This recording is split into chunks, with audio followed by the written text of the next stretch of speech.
Good morning, everyone. It's Karen Hooley. I'm so glad you're here. Welcome to the Morning Hook. Today, we are going to talk about trends in crochet. And if you're here, make sure you like and subscribe to this video. If you're watching after the fact, please make sure you like and subscribe. And also ring that bell so that you will get notified when I go live and when I drop a new video. Now, before I get started with all of this week's trends, I just want to let everybody know that next week I'm unable to be creating video live with you next week. So I have pre-recorded videos that are going to drop the same time every day next week. And I will be back live on the 22nd. So just so you know, that is what's going on next week. But let's talk about trends. One of the things as a designer I do every time I go to look at new patterns when I'm working with yarns, whatever it is, I always do a little bit of a search for trends in the industry and what people are making and that kind of thing. And today I want to talk about some of the trends that I'm seeing for summer 2026. So the first thing is actually something I am really excited about because if you know me, you know that I am a huge proponent of lightweight yarns. I love lace weight yarns and I love fingering weight yarn. I'll go as far as DK. I will design in worsted every once in a while, that kind of thing. But I am on the lace weight, fingering weight spectrum. That is where I am. And the first thing that I've discovered is that people are looking for airy lace and filet crochet items. That is kind of crazy for me because I've been doing filet crochet for a long time. It had been out of favor for a long time, except for those people who do thread work. And it's starting to come back. People are looking for delicate lace details, open mesh, which makes sense for summer because there's a lot of swimsuit cover-ups that I'm noticing that are coming out, that kind of thing. But they're also looking for vintage-inspired filet crochet stitches and a romantic, lightweight approach to working on fabrics. So lightweight garments, lightweight everything. I mean, just using fingering weight, all that kind of stuff. So that is the first trend that I've noticed. And that excites me the most because that's my sweet spot when I'm designing. The second thing is that I don't know if you've noticed having, younger adults in my family, I kind of get see a lot of the pulse in the trends of what people are wearing. And have you noticed that hair bandanas have come back? I mean, those little triangles we used to tie, in the 70s, we used to use the red and black bandanas and tie it in our hairs or all that stuff. That's all coming back. And they're also wearing a lot of hair accessories again. I noticed that a lot of newer designers are starting to make scrunchies again. Have you guys noticed that? I am totally amazed with the fact that scrunchies are back. I have several patterns for scrunchies that I had taken out of my catalog, and I might just put them back up. Just clean them up and then put them back up. I have one that is a daisy, and it's basically a yellow scrunchie. And then what I did was I went to Michael's and I bought little daisies for the artificial flower arrangements, and I glued them onto the scrunchie, and that was like the most popular thing when I first started. So those trends are kind of coming back. It's crazy because it's like everything comes back around again. So that's the second trend. So if you have patterns for like hair bandanas or waist bandanas, that's the other thing too, is where they're tying the triangular shawls around their waist rather than using it as a shawl, which actually is a great way to use your shawls if you want to wear them in a different way. So that's something to think about too. Then a lot of 3D and structural stitch work. That's kind of like what they're doing is they're doing mosaic crochet more often. They are doing, I'm seeing a lot of comeback with the crocodile stitch. They're using puff stitches and making pictures in, like a bandana might have a heart of puff stitches in the middle of it to make something different. So everything's got texture to it. And mosaic crochet is still one of the number one techniques I'm seeing out there right now. And then everybody's making oversized garments. So if you've been following me for a while, and I'll put the link in the description, but I have a pattern for a tank top called Riff Rose, and it is an oversized tank top. And you can wear it closer fit if you want. You can just make a smaller size, but it's meant to have 6 to 10 inches of ease in it, so it's oversized. I have another garment coming out later this year, later this summer. It's more of a transitional piece for summer to fall, but it's oversized as well. I recommend 6 to 10 inches of ease in that sweater too. But everybody's making oversized, boxy drop shoulders, breezy dusters. Dusters are hot right now. They are perfect for cool summer nights at the beach. If you make them in like a linen blend or a silk blend, they are just perfect for a night at the beach, at the big bonfire, that kind of thing. But everything is lightweight and breathable. So think about, you could even make a long sleeve bell.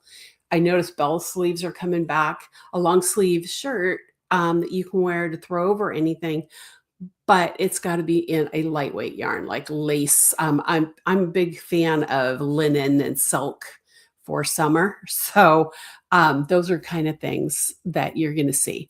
And then the aesthetic that I'm seeing in like especially the high fashion area is the boho.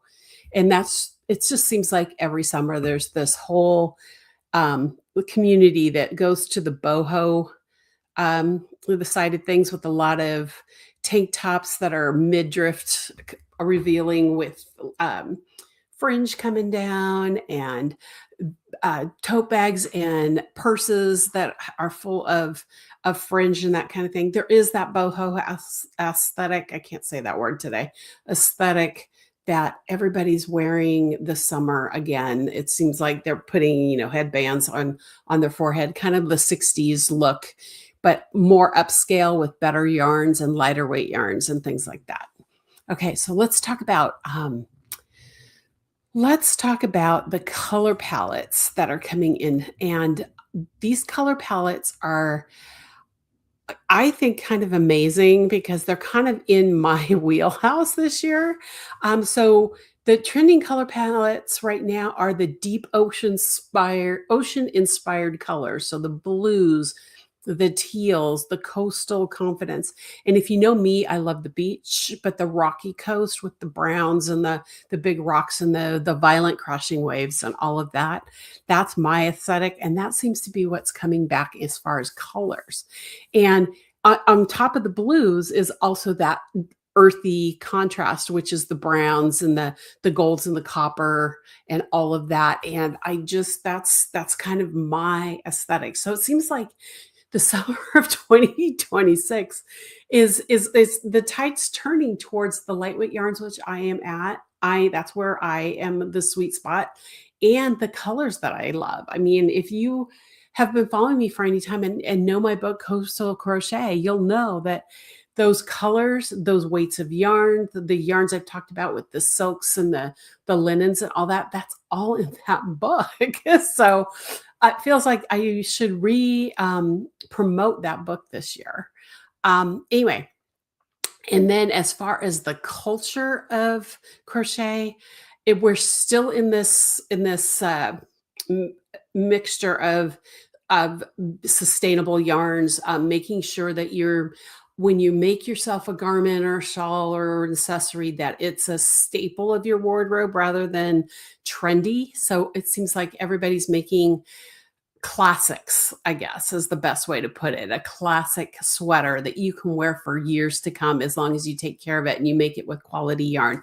And that's that's a trend that I'm seeing, is that people are talking about make sure you're buying yarns that are sustainable but also last for a long time. Most people are buying natural fibers, whether it's sheep or silks or alpaca or cotton or linen, anything that's made naturally.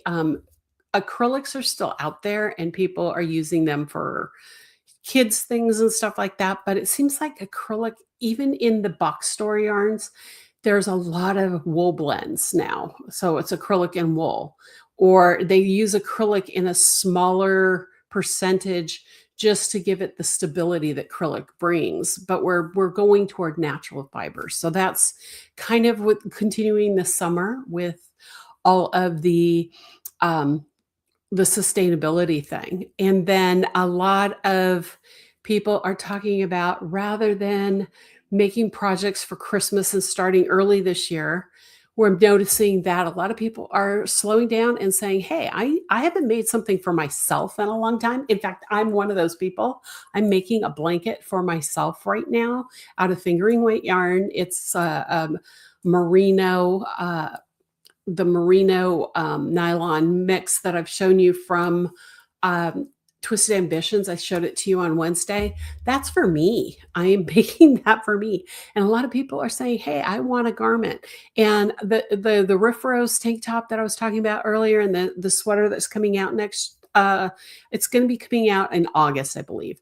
So that those two pieces are made in my size so that I can wear them, because I never make garments for myself. So that is the other thing, is people are prioritizing projects, garments, accessories, whatever, this summer that they're making for themselves. And the thing that I found really interesting, and I'm not 100% sure why this is, but the thing I'm finding is that um, crocheters are making larger projects this summer. I mean, even me, I'm making a blanket this summer for myself. I mean, it's not to say that I don't have other projects going on that are going to be patterns that I'm releasing later on. But I usually during the summer, I'll make sock patterns, or I'll make hat patterns, or something that's small that doesn't cover me up. And what I'm noticing now is that everybody's making sweaters or they're making blankets. The one thing that hasn't gone away, and that makes me sad, and as someone who learned to crochet in the early 1970s, is squares are still a big thing. And blankets made out of squares. Now, granted, they're using some of the finer weight yarns. I'm noticing a lot of sport weight blankets. In fact, I went on Ravelry this morning just to see what the top 20, and I think 50% of those patterns for crocheters were blankets, but a lot of them are made in sport weight rather than worsted. So that's a good thing. I'm seeing things for me anyway. I mean, you have your own aesthetic. You may like the bulky yarns. I'm not a bulky person. My background's in Italian lace, so I don't like the bulky. But you may find that the blankets that are being made, whether they're made out of squares, whether they're made out of mosaic crochet, whether they're interlocking crochet, whatever they are starting to, a lot of designers are starting to use sport weight rather than worsted or bulky, which is really cool. Now, that being said, there are still a lot of the amigurumi families out there, or groups of crocheters who they just want a quick win, and that's fine. But that's not what I'm about. I'm about enjoying the process, learning while you're going, and learning to use lightweight yarns. That's really important to me. As someone who learned at her grandmother's knee Italian laces, and using a size 6 steel hook and size 10 cotton, and converting a lot of what I've learned from that cotton yarn to lace weight, I'm really excited to see things starting to move into the lighter weight yarns, and that's my sweet spot, like I said. So that's it for today. That's the trends. I noticed everybody's gone today, so I'm going to sign off. I'm going to just let you know again. Make sure you like and subscribe to my channel. Make sure you ring the bell so you know when something goes live or when a video drops. And again, next week, all of my videos are pre-recorded. So watch for those. And I will see you live again on the 22nd. But make sure you watch next week because I have some really fun videos for you. So I'll talk to you soon. Have a great weekend. Have a great week next week, and I'll see you soon. Bye, y'all.